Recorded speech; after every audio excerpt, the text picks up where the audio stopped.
Damn.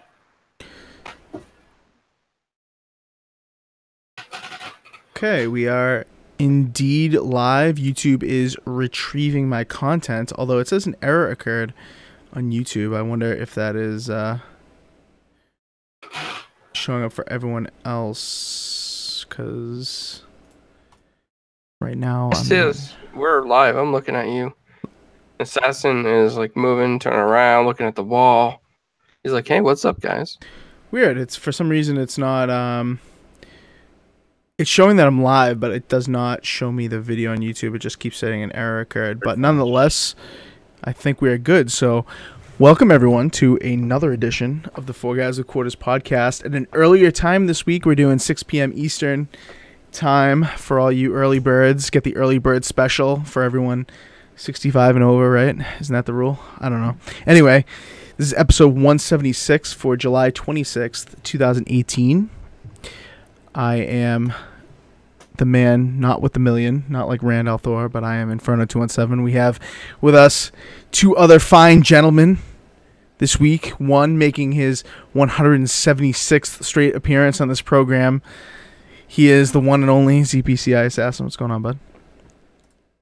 Hi. And with that iconic intro that he has, that just that high that he does every single week, so unchanging as he has said in the past. We also have another gentleman joining us this week, the usual Italian clowns. What's going on?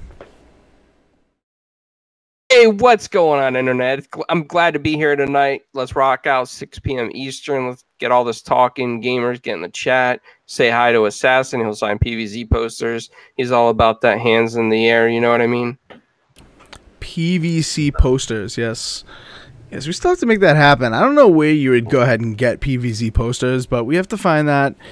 And, you know, I can just imagine Assassin's handwriting. Like, I'm not sure how your cursive is, Assassin. I would kind of want to see that, so maybe we'll have to arrange. It's awful. With my nerve condition, I guess you could say. My holding a pen is really annoying. So it's awful. Oh, well. I'd be willing to see that. Is it like, you know, Michael J. Fox cricket awful like that, or is it just like a child's handwriting? Like a doctor's note. Oh, it's like a doctor's note. You know how their signature is. Like, I do. awful. I do. I know that. Nice. We may have to make that happen. I don't know where you'd get that kind of thing, but we'd have to figure that out. Anyway, we got a few topics this week. Some of them are going to take not too long of time, more like kind of announcement kind of things, get our quick hitting opinions on it. Some of them are stuff that we're going to go into for quite a bit of time. One of them that we missed last week of Assassin dropped out for some reason. He blames Discord. I blame his shitty Antarctic internet. But nonetheless. What did you say, Assassin? I heard clowns. What did you say? Computer. It's his shitty computer. Nonetheless, we'll get into that. We'll probably go with that either first or second tonight, and that is, why is Fortnite PvE not free yet, for God's sakes? I mean, it is on sale right now, but why is it not free? We'll get into that. We'll also get into the Xbox Cloud leaks. The Xbox codename Scarlet looks like it's going to be a high-powered console, and it looks like it's also going to be a cloud platform as well. Of course, Clown's going to, when we get into that topic, Clown's going to talk about how he predicted that for years and everything, and we'll let him have his time. We'll let him have his time on that. I did. I mean, it's on Crossfire. It's on 4Guys. It's everywhere. It's out there, and I was right. We'll let him have his few minutes there when we get to that topic, but we will get into that. We'll talk about the Fortnite thing, like I said. We'll talk about No Man's Sky, which is the featured image in the top right, if you can see that. If you're watching the video version, we'll talk about why that is making a little bit of a comeback here, and people are talking about that being the comeback story of the year in gaming, if you will. But we'll get into that. Also get into the Spiderman PS4 Pro, since we haven't given our opinions on that. I think that's kind of ugly, but we'll get into our opinions on that. We'll get into the games of gold, which was just announced today for August 2018. I think those are incredible. And we'll also touch a little bit on NBA 2K picking up NBA Playgrounds as a franchise and what that will do to a franchise that looked like it was trash. So yes, the middle of the screen is just white right now, Daz. We will get into that just a second. We will put something up there, and that second is now. We'll talk about how we are an Inner Circle Network affiliate. Thank you to Tick Network for bringing us on as an affiliate. We like to put out good content just like the rest of your other affiliate podcasts. Check all those out. You can see the link below for Tick Gaming Network website. It is in the description below right now, so check that out. You can find all their affiliate podcasts, all of their, homegrown podcasts as well. All of them are excellent. We all kind of stand together in a mission to kind of just bring, not too hoity-toity gaming content or anything like that. Just average Joes talking it out, talking about games, stuff that you guys can come and join in on. So definitely make sure you guys check out that kind of stuff. And we are extremely happy to be a Tick affiliate now. So thanks. I see everyone rolling into the chat right now. Appreciate you guys coming by on an earlier edition of the podcast to talk games, man. Just talk games. You know what I mean? Talk about the week's news. And I think what we're going to get into first is the Fortnite thing, because we were supposed to get into that last week. Assassin dropped out because his computer is shit. So we'll let Assassin go first, so in case his computer drops out again, we don't have to skip this topic for another week. But as you guys may or may not know, Fortnite's a thing. Fortnite's a big thing. Multi-platform thing. Sure? Yeah, it's a thing. No, it's a thing. It is indeed a thing. I think you're lying. No, it is. It is. I'm not lying. I promise. But Fortnite currently on sale right now, 50% off until I think like the 30th is the sale on Xbox at least. Other platforms you may have to check that out, but actually no, it is the 30th on all platforms. I can see it right now in the image. But you can get the Fortnite PvE mode for $20, I believe is the price right now for that mode. But my question is, and we'll let Assassin go first here, like I said, but my question is, why isn't this friggin' thing free already? They said it was going to be free to play. This game is now officially a year old. And now, they're charging money for it still, and people are just gobbling this up. So is that essentially the reason why it's not free already, Assassin, or do you have some other thoughts on that? Well, so there's a few things. One, I think Epic is super greedy. They like the microtransactions while the Battle Royale is free to play. I mean, they're ridiculous. I think $20 for their higher tier to, I think, some skins or emotes for the lowest tiers, $10. So I mean, they're pretty greedy on that. And then you got, it's summertime, all these kids, they're into the Battle Royale. And then maybe if they get bored, they see the Fortnite PvE. So people, maybe no new games are coming out, so they'll drop the money to, buy this mode, so then they can earn their V-Bucks and have a good time. And like I said, they're greedy, so they want more money. Right. Yeah, people, that's the thing. That's the unfortunate thing, right? Like, they've put out a good game. They've put out an awesome Battle Royale. Obviously, like PUBG or hate PUBG, you have to admit that Fortnite has taken off a bit more than PUBG even took off, and PUBG is taking off now. So, they have the power to do this, right? Wouldn't you say? Yeah, and I forget where I saw this, but it was from a news article that I think they make $2 million on mobile alone. They made $1 billion off microtransactions. Like, I think it's about time. Right. So you just think to yourself, okay, well, they said the PvE was going to be, it's in beta. They said the PvE was going to be, free to play along with the PvP modes starting in 2018, and now it's practically August. You're more than halfway through the year. This thing isn't free. People are starting to get pissed, but at the same time, like you and I have both said, what's the motivation here? Like, they're making so much money. People are looking for new stuff. People are saying, oh, well, the Battle Royale is so good. Why not buy the PvE? And this is what makes me just think, man, I think this was the design all along. Like, I think going into this thing, they kind of had a feeling that this may happen. They had a feeling that there may be a hit on their hands. I mean, some of the guys that worked on that have done Fortnite Battle Royale were the same guys that worked with Bluehole to do PUBG. I mean, there's a lot of crossover there. There's potential lawsuits brewing, bad blood between the two because a lot of elements are quote unquote copied or whatnot. You know how it is. And they had an idea that maybe we were going to get to a point where Fortnite was the next greatest thing, like another Minecraft game in popularity. Obviously not the same, but similar popularity, right? So I honestly, guys, Clowns, I want to get your opinion on this, but I think that this was kind of the design all along. Well, actually, when they made the Horde mode, they didn't know they were going to make Battle Royale.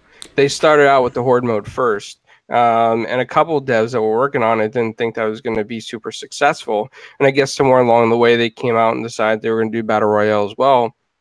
And I think once the Battle Royale dropped and they saw how fast that took off, I think that's when they said, wait a minute, let's not make the PvE free just yet. Let's see how long we can, get the Battle Royale going, put some free V-Bucks in the PvE so people in Battle Royale will want to get the PvE to grind it. I think on Epic's part, at first, it was kind of crappy, but it's also business-wise, it's very smart. And they're taking advantage of capitalism, and it's working out great for them. And in fact, it's working out so great that they decided to go back, and everybody who made add-ons for like Unreal, they decided to increase their bonuses from the start of whenever they put the add-ons on the store. So, I mean, in the plus side, they're giving back more to independent devs. On the the con side, I imagine a lot of kids are maxing out parents' credit cards along the way. Like we know one, for example, that rolls up with 4,200 V-Bucks like every 10 hours. Right. I mean, it's great. And PUBG dropped a lawsuit against Fortnite. Oh, I didn't know that. Wow, interesting. Yeah. Interesting. Now, like IGN had an article. Oh, really? Wow. I did not know that. Did not know that at all. But that kind of makes sense because look at the position Bluehole's in, look at the size of their company, and look at what you're dealing with Epic. Like, it's kind of like the big boys in the park boss around the little guys. You know what I mean? Even though Bluehole's had so much success with PUBG, like, you have to kind of put into perspective and understand that Epic is just that much higher in terms of what they're working with and what kind of representation they have, like, in the law. Like, maybe they're in the wrong, but they can just boss people around. That's how it kind of works in the legal system. Maybe in the US, that's pretty much how it works. I'm sure it's very similar over in Europe and whatnot. But it's as long, I think the take-home message is as long as Fortnite PvE is popular and as long as people are, say you convert like 1 out of every 10 people that play PvP, right, but play the Battle Royale, 1 out of every 10 people buy the PvE. I mean, I feel like Epic has no reason to make it free. Like, why make it free? Why take away that revenue stream? It's smart business, but at the same time, you get upset because you saw what was promised. Some people have been waiting and waiting and waiting. People like Assassin, I know for sure, waiting and waiting and waiting. And then, it kind of gets to a point where it's kind of like, okay, well, I know this is cool. I want a kind of different Fortnite experience. So, I'm going to spend the money kind of deal. Oh, yeah. I think in Assassin's case, and maybe I'm just speaking for him, but I'd like to hear his answer. I think he kind of got it to grind the V-Bucks. Yeah, I pretty much did. I wanted things like, because you get the battle pass, you spend the $10, you get, I think, pretty much just enough V-Bucks to buy the next battle pass. So you can't like if you're a person like me who just doesn't want to drop any more money on microtransactions, you're not getting anything cool. Like, I mean, you get the cool things in the battle pass, but you're not getting like this emote Clowns and I bought like last week. That is like the best emote like ever made. It is like fantastic. Or some of these $20 skins, like you don't get that. Yeah, if you don't want to spend money. So having a PvE mode to earn some V-Bucks, while the first few hours of the PvE you earn a bunch. Now I feel like it's slowing down quite a bit. It's smart. Still earn. Yeah, it's smart to have the PvE mode get you enough V-Bucks, like especially in the beginning, because that gets you like even more addicted and whatnot. It's smart for them to have something like that, because if you think of games that have done that in the past, like look at games like Rainbow Six Siege, for example, right, where you can earn the, what do you call it? I can't even remember the currency in that game. What's the name of it? Renown. The renown, right? You can earn the renown and buy things, but it takes like so much time to do that, and people are like, oh well, that's not worth it, it sucks to have to grind it for so long. But like in Fortnite, people are well aware that there is this other stream of V-Bucks that you can get with the PvE, so they're willing, are you going to spend $20 to buy like that one skin that you really want, or are you going to spend $20 in a PvE mode that will get you potentially enough revenue stream to get the next battle pass, or get that that emote, or get that skin that you want to spend $20 on, and then even more. You know what I mean? Yeah. Yep. So good points all around on that, because I think it's not just the popularity of the PvE, it's all the PvP rather. It's the popularity of it's the perception of the PvE as a means, to save the world, as a means to getting stuff in the PvP, to get those skins that you normally have to buy. People look at some of these skins, they're like, oh, it's $20. Like, fuck that. It's $20. I'm not going to spend $20 in a skin. But you're willing to, like, buy a PvE mode that you feel like you're still playing a game, like you bought the game, and earn enough V-Bucks to buy that $20 skin, and you'll feel a little bit better about yourself. Just to give you an example, when they did the 50% off, I guess it's still going on Xbox, I got I upgraded my standard edition that we got from Epic to a limited deluxe edition I think it cost like $55. So I got that, and it came with like all these llamas. And as soon as I opened my llamas, the first thing I did was go to my collection book, got 500 V-Bucks right off the bat. Right. So within 2 days, I made $30 back in V-Bucks. Right. Yeah, I mean, Epic has executed microtransactions in a way that I don't think I've ever seen before. I think that they've done it in a way that, even people that have complained about it in the past are now kind of on board with it. I know I'm seeing in the chat, Stick Figure, and I agree with you, Stick. I agree. You say that, teach your kids to hate microtransactions. I agree with that. I don't like microtransactions in general, but like, I feel like Fortnite, if there's somebody that's doing it in a way that I can't really necessarily knock 100%, there's arguments for and against that are very strong. I think it's Fortnite's way of doing it. I think that, you can earn it and you can buy it. And, with the PvE mode, you feel, like you said, Assassin, like it's kind of slower towards the later end. But at the beginning, like, you feel like you're just like, making it rain with the V-Bucks. It feels like you're earning a ton. So, I think that is just how you perceive the game, because every hour or 2 hours, I'm earning like 500 V-Bucks.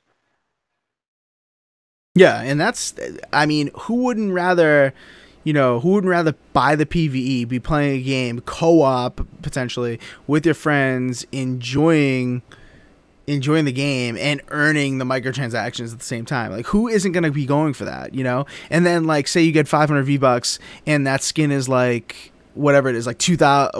What are the skins? Like 900 V-Bucks, usually 1,000 V-Bucks, like the higher level ones. It's like 1,200, 1,500, and 2,000. Oh, 2,000. Okay, so say it's 2,000 V-Bucks, right? You earn 500 here, 2 hours again, you earn another 500. It's like 1,000 V-Bucks, right? You're more likely to buy. You're gonna be like, oh well, that skin is normally 20. I'll just put towards 10 because I've just earned 10. You know what I mean? I've earned that money, and I feel like we're kind of going off on a tangent, but at the same time we're not, because like, not only are they earning money by making people buy the PvE, but they're also earning money because people are buying things that they weren't going to buy in the first place because of the PvE. It's like such a perfect cycle, man. I got to just tip my hat to them, honestly. It is. It's pretty smart, because you get in the mindset that you're like you just said, you earn, whatever, 1,000 V-Bucks in the game, and you're like, okay, I don't feel like grinding anymore in the PvE. I want to go play some Battle Royale. I'll just drop another $10 and get to the 2,000 so I get my legendary skin. I mean, it's pretty smart because people are thinking they're getting like half off the skin when they did pay for the PvE when it's supposed to be free. Right. So I mean, you can make your money back at V-Bucks, but how long are you going to stay on the game is the question. Is it going to be worth your time to do it? Yeah. I hope I play this game for another 2 years for. Yeah. Yep. Shadow's the name in the YouTube chat says, honestly, I think making it free would suck for the people that bought it. And I think that is true. I think that is absolutely true. Yeah, but it says right there that it will be free sometime in 2018. Yeah, yeah. And that's the thing. Like you're paying for early access. Right, right. And paying for early access has been accepted across other games. Like, granted, a lot of people are against these things, like Fortnite, Gears of War. Like, there have been games where it's like, buy the Ultimate Edition, you get 4 days early access. Buy this edition, you get another day early access. Like, we've seen this gen constantly, you know? We've seen that. And people are not bitching to the point that they were initially bitching about this PvE thing. And now it's kind of like people are seeing the value of the PvE, so they're bitching a little less. But at the same time, like, it begs this question that we have here. It's just like, how can you charge money for something that you said is going to be free in 2018 and it's now 8 months later, or 7 months and change or whatever? You know, it's like, what the hell? Yeah, but in the room that I don't understand is that, you know, various governments across the world are upset about loot crates, and they hammered down on loot crates, like in Europe and certain states and whatnot. Like, it affected Shadow of War. I mean, that was one game that was definitely affected by loot crates. And here's Fortnite. They haven't adjusted anything. You can buy loot llamas with V-Bucks. The drops are completely random and, you know, can be rare or it can be common. And yet it's like Fortnite is unaffected by any of all these laws that are being regulated. Yep. They're making so much money that they're becoming like a lobbying. I'm not saying this is what they're doing, but it feels like they could be setting themselves up to become a lobbying arm for loot crates. Mm-hmm. Yeah, I mean, they just, you know, Epic has just found a way, and maybe that's due to their, you know, the size of them compared to Bluehole. I don't know. I mean, they're doing it in a way that they've kind of circumvented the issue and have, you know, made people like kind of happy to buy V-Bucks and happy to buy microtransactions and happy to buy a PvE mode that's promised to be free. And Shadow's the name says again in the YouTube chat, when I bought it when it first came out, they didn't say anything about being free. Well, maybe they didn't on console, but I mean on their website it definitely did. Like from day one, actually before day one. Like before the game even came out, it said it was going to be free. Now, granted, they did bury that in like the FAQs. We talked about that in this podcast like a year ago at this point, right? Where like it was kind of buried in the FAQs that it was going to, you know, that this thing was coming free in 2018 at some point. Like they didn't, obviously they didn't want to like advertise that because they wanted people to buy it, which is a sketchy move. But at the same time, like the PvE adoption at the beginning wasn't super good. And now, you know, it's coming to light that the PvE gets you V-Bucks and the PvE is fun and the PvE is, you know, a nice little distraction from getting your ass whooped in Battle Royale necessarily. So it's, you know, it's gaining popularity, and now like people are dissecting it a little bit more. But trust me on this, it was advertised right from the beginning. I mean, people have known that this is going to be free to play at some point. It's just they don't want to advertise that because they didn't want to kill their sales. So, well, you also have to think, if they make it free right now, people are gonna, you know, obviously then it would have to come out of beta because you're not getting paid early access. Right. And the game has issues. I know Clowns and I have ran into it where the game just freezes when you're by someone, or the frame rate drops. Like, it is so annoying at sometimes to play the PvE mode. Yeah. These issues. And I don't even know if they're going to fix it. They just released a huge update with this event and nothing for stability. Yeah, and you know, part of that is because the The PvE is, I think the PvE, I mean, from my experience, from me watching people play it, from me talking to people who got me into the PvE in the get-go, because I bought the PvE a while ago, and it was because of people that I know that play on PC, and on my PC, and granted my PC is nice, you know, good nice gaming rig, but, I mean, the PvE mode on PC is very stable, I would say, you know, so I think that's a console-focused issue that, you know, honestly, like, the adoption of the PvE is much higher on PC, so I think they're kind of like, okay, well, whatever, like, people still buying it, which is a shitty attitude, but at the same time, it's like, you know, they know their bread is buttered in the PvP, and the PvE is, like, a means to getting stuff in that game, you know? So I think, you know, people got to vote with their wallets, and right now they aren't. Or they are, it's just they're voting for the wrong side, you know? Yeah. But I mean, yeah, because when we first talked about this, I was very upset about the fact that they charged to get into the beta. I felt like they shouldn't have charged to get into the beta for PvE. And even though I bought it, I still feel that way. I still feel like Epic shouldn't have charged. On one hand, before they launched the Battle Royale, maybe they just didn't know, you know, if the game was actually going to take off. Because we've seen other games that are similar to the PvE mode that were fun. They just didn't take off. yeah, they needed another platform to make it popular, because I'm telling you right now, Fortnite released and it didn't have the PvP mode, we wouldn't even be talking about it. You know, as good as the PvP mode, as good as the PvE mode, the what's the name of it again? I just blanked. I mind farted here. The PvE mode. The what? Oh, PvE Save the the World. Save the World. Thank you. Save the World, right? The Save the World. And Shadows the Name says that in the YouTube chat, like, he's the one that's been in the YouTube chat being like, oh, I didn't even know it was going to be free and I paid for it, and, you know, arguing against it, and that's what people have been doing. But then he says, I honestly don't mind that I bought it because it's fun. Yeah, the game is really fun. Like, the PvE was, and like we just said, like Clowns just said a little bit earlier, the PvE was the focus of this game until, you know, they knew that a Battle Royale mode would be awesome, you know. But I'll just know that if the PvP didn't take off, we would still have Paragon. Good point. How true is that, though? Paragon was great, man. I had Paragon on PS4 and PC. I thought Paragon was awesome. I mean, I hope Taylor's not listening to this right now, but I thought Paragon was better than Smite. I liked it a lot better. But that's kind of a little divergence for another time. But anyway, once I want to scroll up to something really quick that I saw in the chat. P. Rodusa says Fortnite taking players because it's cartoony, free, and more people are playing it. Well, yeah, free is nice, man. Free is nice, and cartoony is getting the kids, and kids are driving a lot of these purchases. Like, they're convincing their parents to buy shit. Like, I know my nephews told me the other day, they were showing me their accounts and stuff. I'm like, how much money have you spent on microtransactions? Between the two of them, they spent like almost $300 on microtransactions. I'm like, holy shit. You know, I think kids are driving this, and I think part of that is the cartoony and free nature that you're talking about. Well, it's also fun. Like, if it wasn't fun, yeah, there would still be kids playing it, but, you know, we wouldn't be playing it. There wouldn't be, you know, all these other players playing it. Mm-hmm, mm-hmm. Yeah.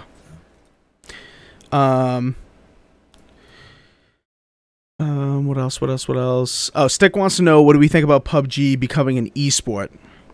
I think it's natural. I mean, it should be. I think these things should be. I think Battle Royale is an excellent esport opportunity, and I've seen it in person. They had it at PAX. They had it at E3. I think that it's just natural. No, I'm waiting for the day that PvZ does Battle Royale, and that becomes esports, because that will change the whole game around. Preach. All right, let's move on to the next topic. We've been talking about that for a while, but that was a good discussion. Guys, leave your comments below. Hit us up on Twitter.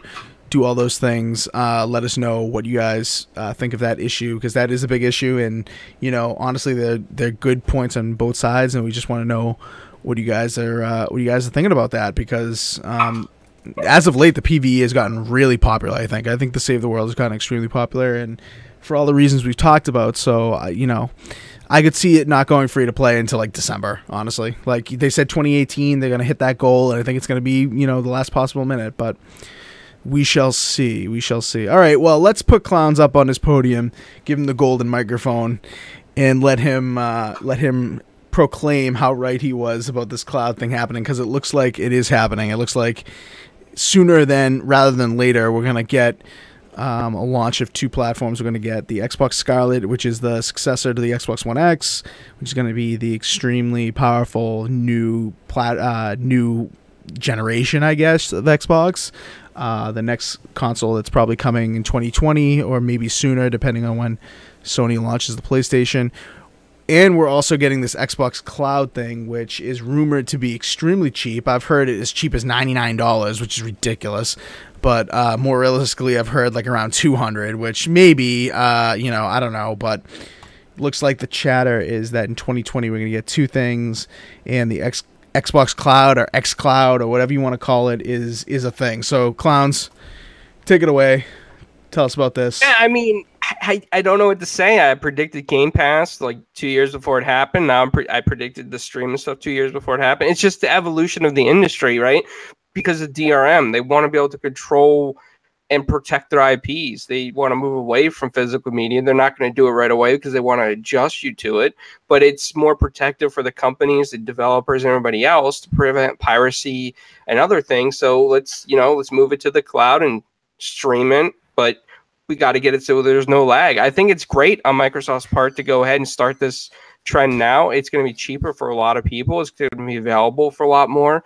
It's just it's a bright move for the industry. It's going to sell like hotcakes, and it's going to work well, especially with 5G already coming out the end of this year, which I predicted as well. You'll be able to play this in your car, on the go, at a campsite, wherever you are. You just hook up your 5G puck, and you're there gaming. I mean, I could sit in Assassin's Garage in Arctic Canada and have 5G internet connection and be playing the streaming device. No problem at all whatsoever. So shout out to Phil Spencer. Maybe he listened to some of my advice. I don't know, but yeah, I mean, it was predicted on 4GwQ, and I'm never wrong. Everybody said that I was crazy, that people weren't ready for this. It's not going to happen. 2020 is nothing's going to come out in 2020. Well, it would. Yeah, I had to give the man his time. I had to, because I knew he was going to go off on that tangent, and you know what? Hate to say it, but you know, it's true. I mean, a lot of people were thinking that this was crazy, that it was going to happen this soon. You know, didn't think, you know, people don't have fast enough internet. You know, this, that, and the other thing.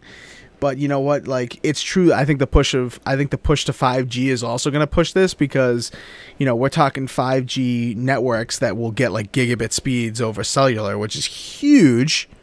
And I think will enable something like this. I don't even know what kind of throughput would be needed for Xbox One games to be streamed over the cloud at full fidelity, but just think, I mean, you know, a lot of people would love to have, you know, in their bedroom, instead of buying another Xbox One X, maybe just a stick to stream it over their gigabit internet at home, or their, you know, whatever they've got, like 300 megabit internet or 200 or whatever they've got, you know. But the price, I think, is going to be key, because I think I think they can't make it too much cheaper than the Scarlet or the next Xbox, because if it's the same fidelity, then what the hell's the point? Here's where I'm thinking there's a big advantage to this cloud device. I know a lot of people, some people in the chat are, you know, concerned about price point, and I agree. I think it's got to be a perfect price point, cheap and affordable for you to want to get into this type of media, so that they can adjust everybody to it. But also keep this in mind: you're not going to have outdated hardware with like a DVD drive or a Blu-ray drive that's going to stop working when the next set of movies come out. If you have a streaming device like this, 5G is already capable of doing 8K within minutes, 8K movies in minutes. So you have this device going forward, you would technically already be ready for 8K. Whereas if you had, let's say, the hardware version, you know, your physical media is not going to be ready for 8K, but you could still do it streaming wise. But why spend $600 on the hardware where you can get that cheaper device for $150, $200? Yeah, see, that's the thing. Like that's the advantage with when people talk about like, oh, I can't buy Microsoft Office anymore, right? Or I can't buy like Adobe products anymore. Why can't I just buy a license and have it forever? And these companies are like, oh, we want you to have the subscription-based model, because if you have the subscription-based model, you get all the updates and you get the latest and greatest and you get this, that, and the other thing.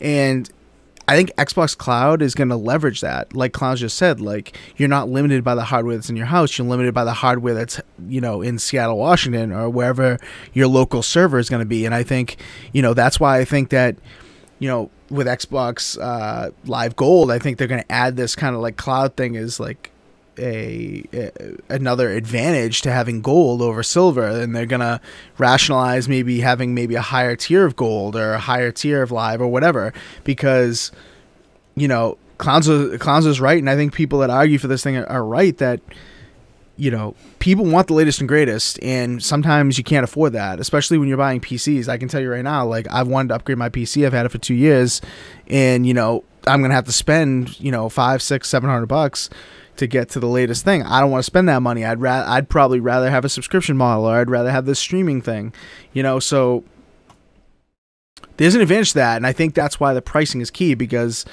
depending on the pricing, I think, there's going to be no point to having a hardware platform. I know, not everyone in the US has access to super fast internet, and that will be the point. But, with the onset of 5G, like, there are going to be very few people in the future, like 3-4 years from now, that won't have access to fast internet. I think internet fast enough to stream Xbox One games is going to be the norm in like 3-4 years. So what is the point? Same with PlayStation, same with, if the Switch ever upgrades their hardware a little bit. Yeah, same with that. One day you're going to walk into McDonald's and it's going to be like free 5G Wi-Fi, and you're not going to get made fun of for using McDonald's Wi-Fi anymore. Yep. You're going to be sitting there perfectly fine on your PC, gaming and streaming on 5G. Yep. And, companies like Elgato, like you see companies releasing 4K capture cards. Like, people are releasing 4K capture cards because 4K media consumption is going to be the future. It's going to be the near future. If people couldn't consume 4K content on YouTube, on Mixer, those things wouldn't come out because there would be no point. The internet speeds are progressing pretty fast, I would say, at least in the US. I know in the UK, I know we get some Australians watching us, and I feel your pain. I know your internet speeds are not as fast as a lot of people, but Europe, Asia, those internet speeds are extremely fast. US is getting there. Canada, Southern Canada, fast internet is kind of a thing that's easily accessible. So I think this thing is the way to go. And, I don't know. Assassin, we haven't heard from you on this. What do you think? So there's one thing, or a few things I do not like of this whole streaming thing. One thing, huge thing for me, obviously no disc, whatever drives. You can't play your movies. And the other thing, what do they keep on bringing out every week? Every Tuesday and Thursday, and inside Xbox is the backwards compatibility.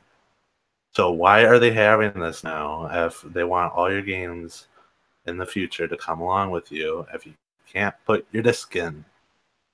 Mm-hmm. You might find a way to verify that you have that 360 title on disc, and then add it to your library in the cloud, because you'll be able to stream 360 games as well. Right, like how are they going to tell? Like, some, like, let's just say there's a way, but then what's not going to stop you from selling that disc? Like, they need to find a way to. Then you're basically getting a bunch of games for free. Because games aren't going there, drop a few $100, get all these games, return them. Oh, I got like $500 worth of games for free. Future that we're talking about, future scenario, there will be no more used game market unless you're a retro collector, and nobody's going to want to buy it unless it's a retro collector. We have all these 360 games, like in front of us, Modern Warfare 3 on disc. Well, probably, maybe, right? Yeah. Well, yes, that's true, and it's a good point. But maybe that's how Microsoft positions the the physical version over the cloud version. Maybe that's part of the marketing. Maybe they say, oh, listen, like this Xbox Cloud thing is going to be $150-$200. You know, it gets you the latest and greatest, and, you know, it's part of Xbox Live Gold that you have access to this service, but, you know, you can't get backwards compatibility, but you can't get, you know, third-party accessories, like plug-in, like arcade joysticks, or, you know, like Rock Band controllers, or this, that, and the, you know what I mean? Maybe there's, like, caveats that, or, like, you can't watch 4K Blu-rays, obviously. You can't, you know, do this, that, whatever. Like, maybe that's going to be part of the marketing, and maybe they're preparing for that. You know, I know it makes the streaming thing sound bad, but sometimes people just want a friggin' system to play some games, you know? And maybe that doesn't include backwards compatible games. I think it will. It's going to have backwards compatible, no doubt about it. There's even articles that talked about 360 in the cloud already. So it's going to have it. The question is, how are they going to verify that you own the legal right to play that content? I mean, that's the question. You know, when piracy was rampant on the original Xbox with the soft mods, I wrote an article and a thesis, and I actually sent it to Microsoft back then, but I didn't get a reply. I said, imagine if you made a system that you would put the disk in that took a snapshot of the disk or read a UPC code off the disk and verifies authenticity with an infrared laser, and then sends the information to you to show that they have a license for the disk. Mm-hmm. We're getting to the age of technology where that stuff would be essentially very easy. You could just place maybe a disk on top of it. I don't know, but I mean, there's got to be a way to do it, because they're going to have 360 in the cloud. Or perhaps they don't even invest in that, and perhaps they just do something and take a risk, like the Voodoo disc-to-digital system, where it's like you have the disc and you scan the barcode. It's like, all right, well, pay $2 and you have it digitally now. Or pay $4, you have it digitally now. And maybe they take that risk and think maybe, okay, well, you know, perhaps they'll sell back the disc, but we got your $4. You know what I mean? So Voodoo's already done something like this, where they're taking a risk with their service, but at the same time they are getting your money, and it's not costing them too much. Like what you're suggesting, Clowns, is like next level shit that would probably cost them a lot of money to develop, but like the groundwork is there to just like scan a barcode, make you just pay an extra bit of money. Because like, you know, for people that have the disc like Assassin, would you scan the barcode and pay like $2 to have some of your favorite games digitally? You know what I mean? If it came to that? I mean, yes, but I mean, they've always said, like, backwards compatible games, you don't have to spend, you know, extra to play a game you already own. Like, you know, you're paying now extra to play a game that you already own. Yeah, that's true. That's true. It's going to be interesting. I mean, Inferno has a really great idea with that disc to digital kind of thing, and maybe if you have a gold subscription, Microsoft would even do something like that for free and just verify. Yeah, just waive it. The disc that way. Yeah, maybe. All right, a couple things in the chat that I saw that I definitely want to get to. Let me scroll to the top here. Fastback says Microsoft has to get a jump on streaming and get it right, because Google, Amazon are already looking to take hold of it, and Nintendo will just follow, get gaming to as many people on as many devices. And I agree with that 100%. I think that if Microsoft can leverage their cloud services, because Microsoft has incredible cloud services, as much as you want to joke around, like you'll joke around, oh, well, cloud services for Drivatars or cloud services for the yet to be seen Crackdown multiplayer, that doesn't exist. But, you know, if you look at business level stuff, I mean, they have extremely good cloud services. So I think Microsoft has the ability to make this amazing and to come out of the gate being the first one to make it incredible. So they have to lead the charge on that for sure. Well, they need to, like, in order to be successful, they need to have like some type of cloud service, you know, for these games, like on these Xboxes or something, so we can test it. So they're not, you know, this product comes out and it's utter crap. Mm-hmm. Like, you know, they thought, oh, it's going to be the best thing ever. And then, oh, surprise, it's not. Yeah, and we need to test this with the public.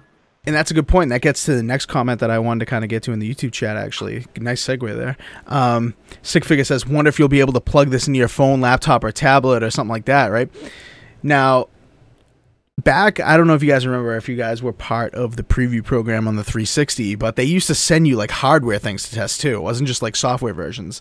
Like back in the 360 days, I was part of the preview program, and they sent like they sent over like a new kind of disc that they wanted to use or something like that, or like I can't remember what it was, but they sent you a free copy of Halo Reach. Do you guys remember this? So I wasn't part of the preview program on the 360. I didn't even know that was a thing. Oh yeah, for a long time. But I did, like, I think a while back there was someone showed a disc of the copy of like Reach they got, because it was like a different like version of a disc. Dude, it looked that is exactly, that's what it was, and it was like it looked like a burn disc. It was like Halo Reach, not for resale, like don't show anyone, you know, kind of thing. And it was like a new format. I can't remember what it was, but at the end of the 360 life cycle, they brought out a encryption method of XGD3. This would be basically unpiratable, and then if you try to pirate, it would show like burnt patterns on the disk, and then Microsoft would start banning people and perma-banning people. But then what happened was the underground community figured out that if a disk was scratched and it was XGD3, it's also going to have the flags that as like it was a burned disk when the laser read it. So Microsoft no longer banned people for burning XGD3, but that could have been what the Halo Reach disk was, a test for that XGD3 phase. Yeah, maybe. I can't remember what it was exactly, but I mean, that was cool that Microsoft sent it out to, you know, I don't think they sent it out to everybody in the preview program. I think you had to, you know, I don't know if it was random or if you had to, you know, prove that you were, you know, dedicated. And back in the day, it wasn't like they didn't have the apps or anything where you could prove that you did like the quizzes and all that shit, or the quests or anything like that. But they had like, you know, you showed that you participated in the forums and stuff like that. I think maybe that's what it was, but nevertheless, they did send out actual hardware, and maybe they can do that with this as well. You know, Stick wants to know if you can plug this into a laptop or a tablet or whatever. Maybe that is the way that we test it, is maybe there is going to be, you know, an update for Xbox One where you can plug it into an existing Xbox One even, you know, via USB or, you know, in the HDMI input or whatever, you know what I mean? I don't know. Just brainstorming here, but maybe that's, you know, Microsoft has shown in the past that they will beta test hardware like that with consumers and not just their own people. So, you know, that's definitely not good. Your point in front of this gives your point some kind of weight, actually. When you put in some of the backwards compatible games into the Xbox One, you get the DLC for free, like some of the games. So they're taking a risk with that too. Like, you might not have the Game of the Year edition when you put the disc in, and sometimes the DLC pops up. Yep. Yeah, but I think that's up to the developer, though. I know, like Borderlands, you get all the DLC because, you know, they wanted you to have it. Yeah. Yeah, well, you know, they have time. I think they have time. I don't think this thing's coming any sooner than 2020. Even if the Scarlet thing, I'm not even convinced that they launched the new console, the home console, and the cloud thing at the same exact time, because I think they don't want to like cannibalize the sale, you know, like Apple does, right? Apple with the iPhone X, like last year they launched the more expensive iPhone X before, I think they did, before the iPhone 8, or maybe they didn't, but that's what they're going to do this year, according to all rumors, is that they're going to launch the more expensive one first and then the cheaper ones later. And that's to get the people to buy the more expensive thing because they want the thing now, you know. I think that's what they'll probably do with these two, but who knows? Time will tell. Hopefully more stuff leaks and we get a little glimpse into this, because I cannot wait to find out what's going on with this cloud thing, because I'm definitely going to be a customer for this. You know, I have fast internet at my house. I have a lot of TVs. I don't want to buy a million Xboxes per se, but I definitely would love to test this out and in game wherever, you know what I mean? Okay, so enough on that. Let's move to the kind of the last big topic of the evening, actually, and that's the No Man's Sky news, because No Man's Sky, as you guys know, came out in 2016 to a lot of hate, because a lot of promises were broken, a lot of things that were said to be included in the game were in fact not included. The game was boring, lifeless, not what people expected at all. So there were, there were things that let people down significantly and led to very negative reviews and the game not being purchased. And so Hello Games, the developer, has worked tirelessly on making this thing, what they had dreamed it to be and to get the attention that it deserved, because technically it was quite a feat, procedurally generated levels, like no one could be at the same spot at one time necessarily unless, the chances of that were extremely, extremely low. And now they've decided to put out this huge update called Next, and it's on Xbox, and the update's free for PC and PS4 people. And so you get a ton of stuff with this, more stuff than I could probably talk about, but the updates are massive. You can team up with people now, so it's truly multiplayer. There's weeklies, there's dailies, there's challenges, there's a legit kind of story, quote unquote, not really, but a little bit. The building is extremely fleshed out now. The resources have been rehauled to build. There's legit space battles. There's there's multiplayer missions. There's a lot of extra content that they've kind of added for free in this next update to make it more compelling. And if you look at the reviews on Steam, which were extremely negative up until now, recent reviews show it to be very positive. And the Xbox version is now out, and it's 4K, it's HDR, it's beautiful. I haven't personally played it, but I've watched a few streams on it, and I know a lot of people are really enjoying it. And it makes me actually want to pick up the game because more people are getting it than I thought were going to get it. And I'm intrigued in the multiplayer. I mean, I'm intrigued in the fact that you can do third-person view multiplayer with weekly challenges and stuff that you'd actually want to play this game for. And so people are talking about this game as the comeback story of the year, maybe the comeback story of the generation, because Hello Games has proven that they can change it to what people want and to what they wanted it to actually be, and it's proving to be a pretty sweet game. So I think Clowns is kind of AFK at the moment, so Assassin, what are your thoughts on this? Are you interested more now? Are you kind of intrigued in what you've been seeing on the next update, or what do you think there? Well, I think even when the game first launched, I was, I wanted to play it. I didn't have a PS4 at the time, and I wanted to pick it up, and then I got all this hate, and I still want to pick it up. I can't afford it because I'm, saving my money for some fall games, but I'm glad that they stuck with it. There's some companies out there, like the Colleen developers, who make a game, and then it didn't go as well as planned, and then they cancel it. I'm glad that, as much as, he got a bunch of hate that, he went dark and, for, I think it was a year just to, create or update the game and, make it to what he said it was going to be at launch. And now it's here. It's fantastic that, he could bring the product he actually wanted out, and not, what was it, that meme or whatever, that video of Jurassic Park, and then they go switch to No Man's Sky, and just this weird dinosaur. It's the messed up Jurassic Park music on it. That was great. But yeah, I think it's a really good comeback for Hello Games. Yeah, and it gives them legitimacy now. They were able to pull this together.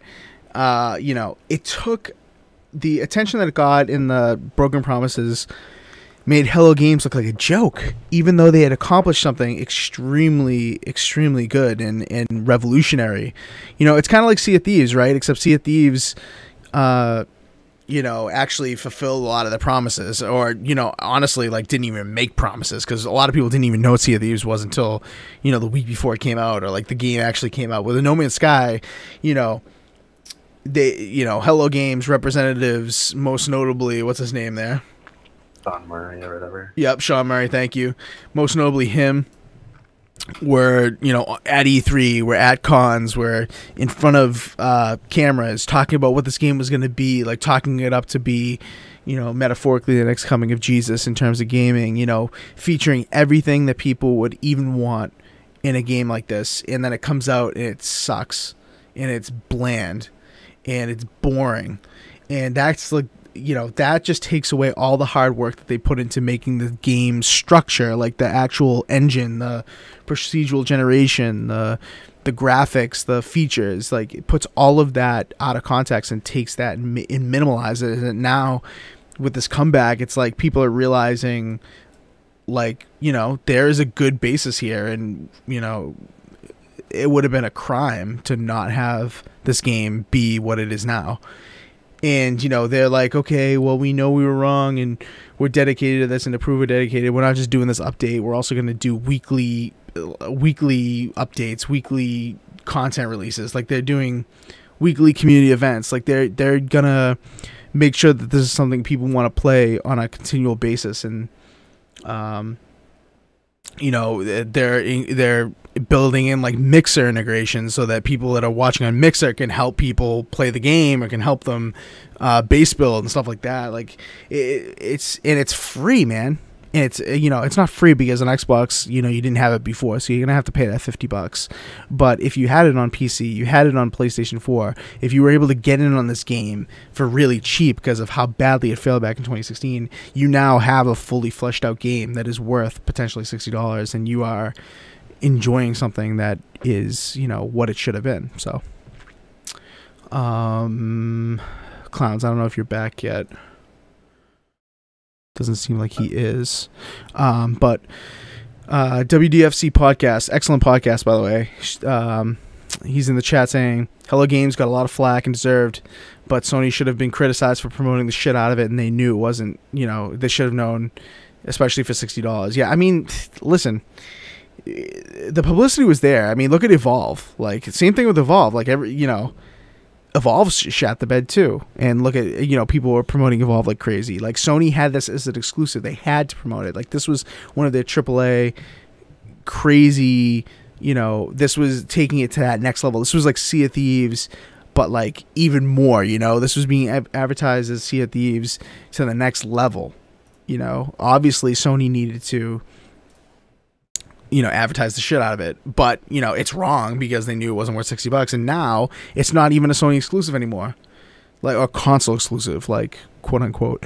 Now, like, the best place to play it is on Xbox if you have a console. So it really, like, you know, shot Sony in the foot, because Sony was the one who put the money in to make this thing, you know, the juggernaut that it was supposed to be, and now it's on Xbox and plays better. So who's really the one who lost out on this? Unfortunately, Sony kind of, you know, shat the bed here. But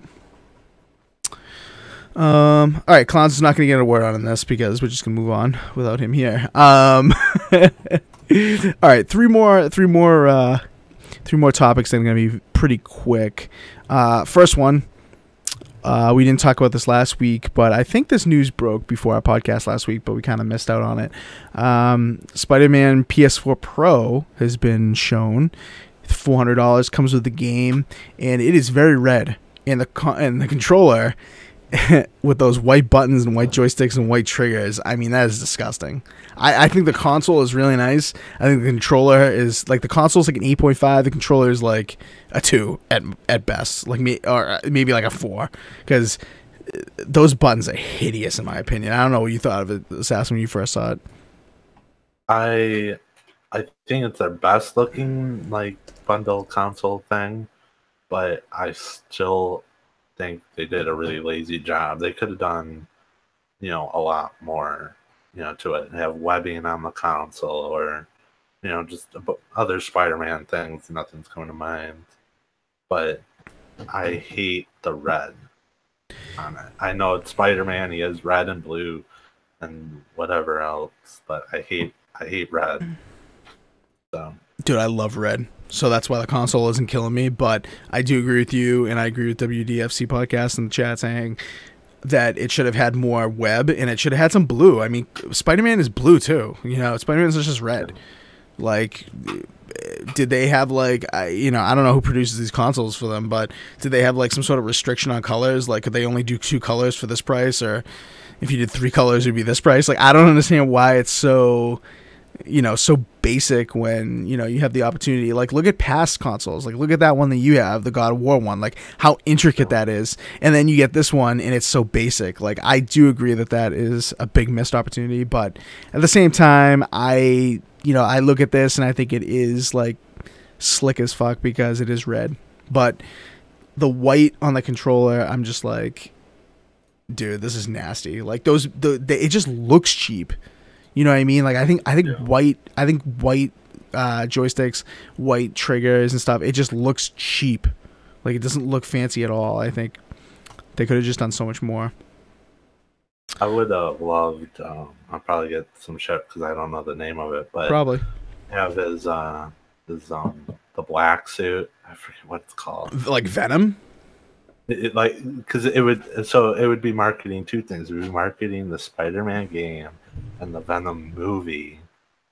Yes, but it obviously it's Spider-Man and not Venom, but have it in there, and it would just be so cool. Like, that would be a great console. It'd be cool if they had like, if they didn't want to do that, it'd be cool if they did like 2 separate ones. Like, they did a black one with the Venom logo, and the red one with the Spider-Man logo. Like, had the 2 that you could choose between. That'd be kind of cool. Or if you did like the red console with the Venom controller.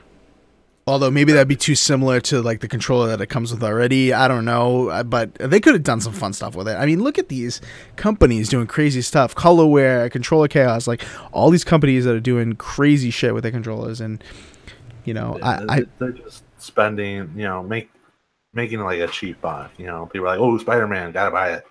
Yeah, but, it costs them like a dime to make it, when they could, put in a quarter and make it cooler. Yeah. Well, at least, Microsoft came out at the beginning of this gen. They made some really cool custom Xbox Ones. I mean, I remember the Forza 6 Xbox One I thought was really slick. The Halo Master Chief Collection I thought looked really good. Even that Minecraft Xbox One S that they just released was cool. But, I mean, other than that, what custom consoles have they actually, like, released, Not recently, none. But not I really. think at Gamescom we might get one. Hopefully. Because, dude, what they've been, remember at like PAX and stuff, I took a lot of pictures and they like showed off, they were like, oh, tweet to win this custom console, and they were like really cool, like Sea of Thieves ones and Witcher ones and stuff. They have it in the pipeline, they just don't release them. But you gotta give it to Sony for like constantly releasing custom consoles that people like are rebuying the platform for. Like, you see people on Twitter constantly being like, oh, I'm buying this, so they show their receipt where they reserved it or whatever, and they already have a Pro, so what were you gonna say, Assassin? I'm sorry, I feel like I cut you off. My bad. I don't even remember. But as for in the chat wants Forza Horizon 4 bundle, I think it's too late to say we're gonna have a Forza bundle. I feel like that should have been something they announced a few months before. Yeah. Obviously it's coming out in October and it's still July, but yeah, well, I mean, look at the Spider-Man one. They just announced this, and that comes out next month. So maybe they do have time. Who knows? I mean, I don't know, but Microsoft has already done good stuff with custom consoles, and I think Nintendo, like, they've done stuff with custom Joy-Cons, but not necessarily like custom consoles. I think there's a space for that still. We've talked about that in the podcast a little bit before, but I've kind of like talked down on it, but at the same time, like, it is cool. Like, it's not necessarily for me to buy a million different like custom consoles, but I think it does appeal to a lot of people who, collect these kind of things. Obviously, people are buying PS4 Pros, $400 PS4 Pros. I mean, they're rationalizing by saying it comes with the game, and that is true. Like, look at that God of War one that you have. It came with the game, yeah. So, you save $60 there. Same with Spider-Man. I mean, those are $60 titles probably for a long time. They're not going to, like, just randomly drop in price, so. Well, it'd be cool if, like, if the console stayed as it is, but you push the power of the eject button, it made some, like, Spider-Man noises. Like, I'm shooting webs or, something. Like, because I know some of the previous Xbox consoles.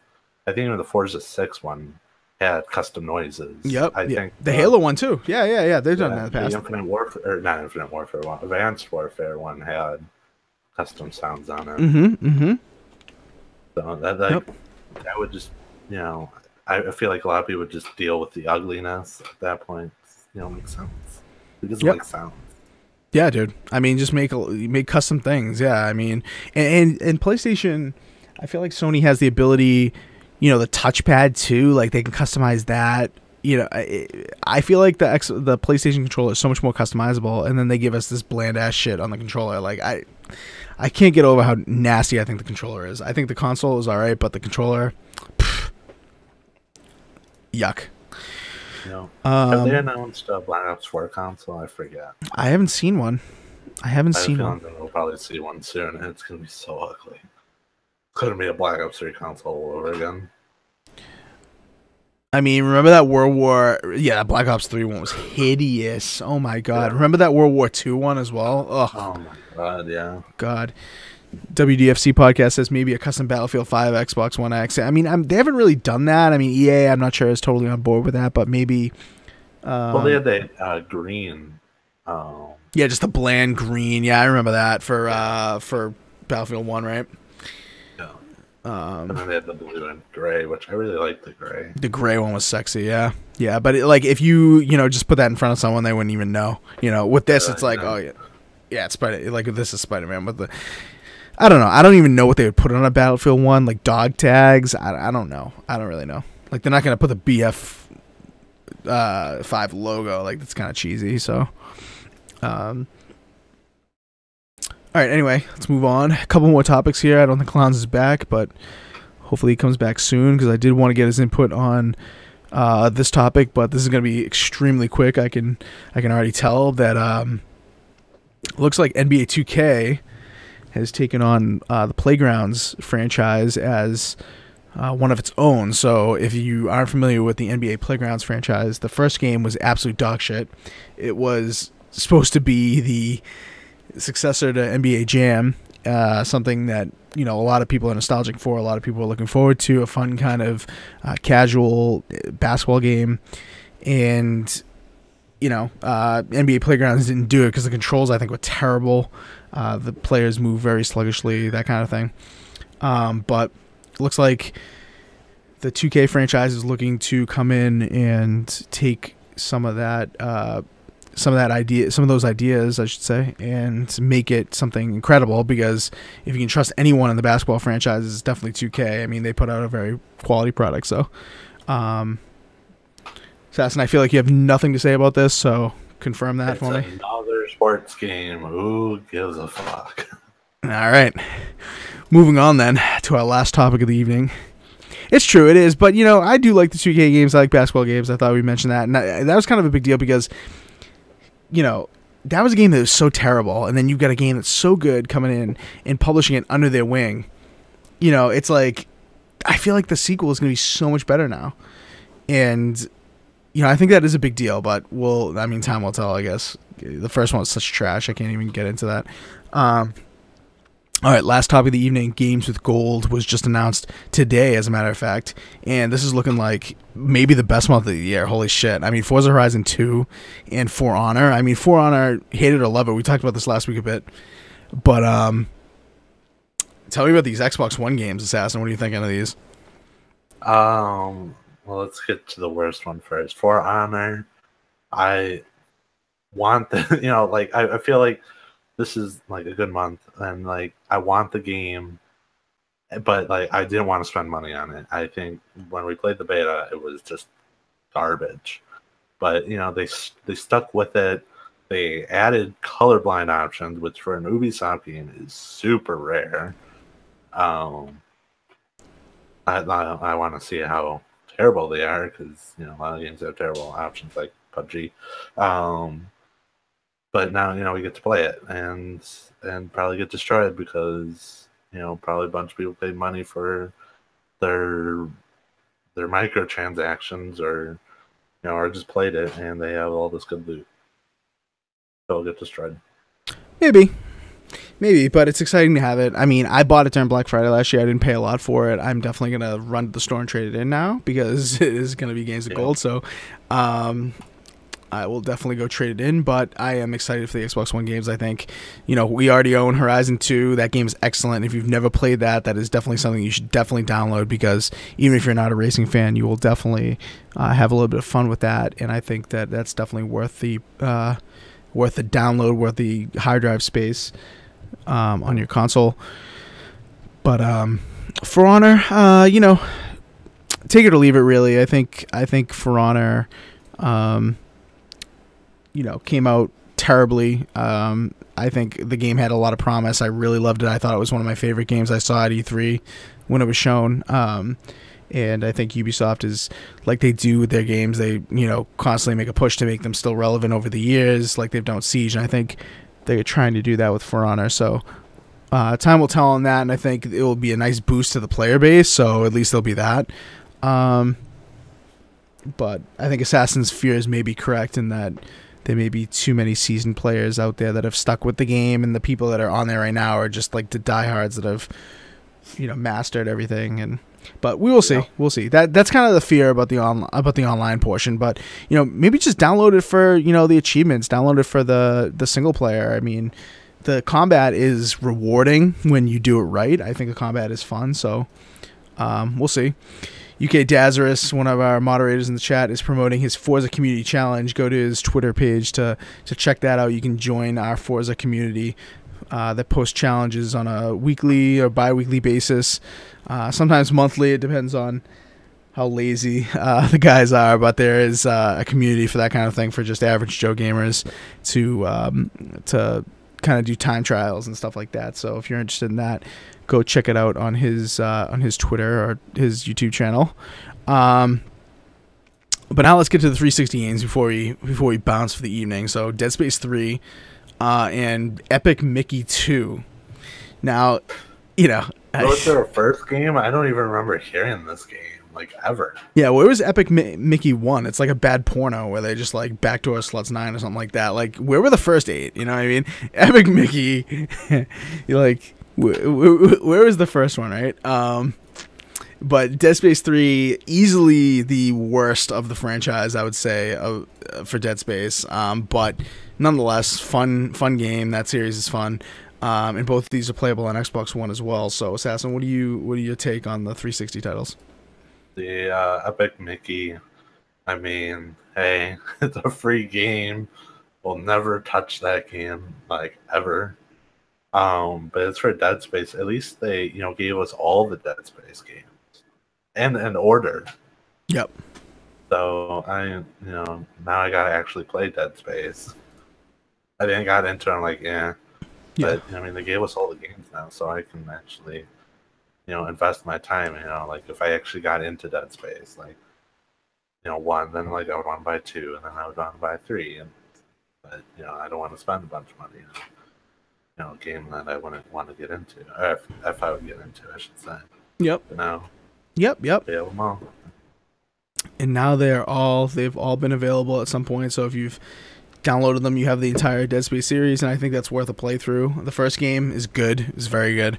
Second game, I don't think I ever got through the second game. And the third game, I played a little bit on PC, and I'm not a super fan of, but I think it's worth playing if you've never tried Dead Space. I think you should still try it. It's one of those things where it's it's good unless you've played the other ones.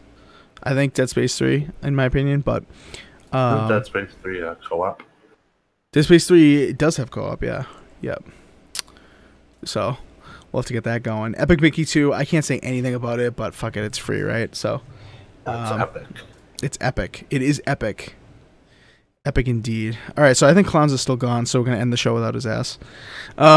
He missed the last 3 topics, but he got the juicy ones, so that's what matters, right? But anyway, thank you everyone for coming by. We had awesome chat tonight. I don't know if 6 o'clock will remain the permanent time, but we got some good results out of it tonight in the live chat, so thanks for coming by. If you do not watch it in the live chat, thanks for coming by afterwards and watching on YouTube, listening on Spotify, iTunes, all that good stuff. Find us, engage with us here. 4GwQPodcast, you can just search Four Guys with Quarters. You'll find us absolutely everywhere except on Twitter, where you will find us at 4GwQPodcast. So follow us there. Our names have been cycling below our heads for Xbox and for Twitter. So, follow us there, engage with us there.